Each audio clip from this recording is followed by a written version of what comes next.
Every civilization needs to protect itself from attack. When swords fail, we use secrets.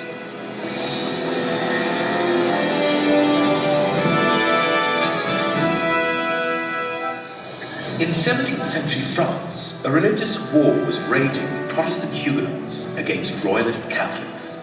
The forces of the Catholic king, Louis XIII, surrounded the city, but the Huguenots refused to surrender. The king's forces faced a long battle. But then they intercepted an encrypted letter from a courier. No one could unravel the code. Desperate to decipher the text, the king's men sent for Antoine Résignon, a young mathematician. He solved it in an hour. The king's general sent the decrypted message to the Huguenots, along with the original letter.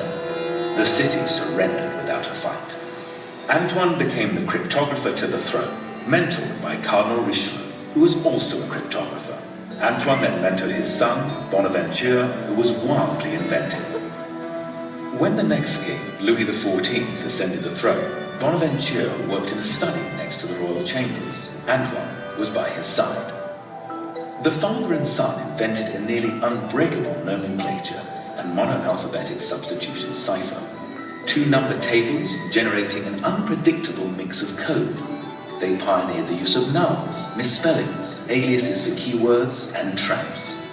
Each table charted one fixed element and one free element. Finding an element on the first table was easy, but the use of a second table multiplied the variables beyond the ability of technology to decipher them. And so with this layering of code upon code, the great cipher was born. Bonaventure's son continued his father's and grandfather's work, carrying the legacy forward. The great cipher was used to protect France while Louis XIV was young, during the ministership of Richelieu's successor, Mazarin. Building from one generation to the next, the Rosignol's helped Louis XIV evolve from a child king into the son king. But after the king's death, the keys to the code were lost. The great cipher was virtually impossible to decode. So impossible that it took almost 200 years to crack. A military cryptologist, Etienne Bezières, spent 3 years meticulously studying the famous cipher's patterns until he solved a phrase that would unlock the mystery. Today, in our industry, we bravely face our enemies, building on the outstanding achievements of our forebears to protect our civilization from attack. In our centuries-old quest for perfect security, we can't always get what we want, but we try.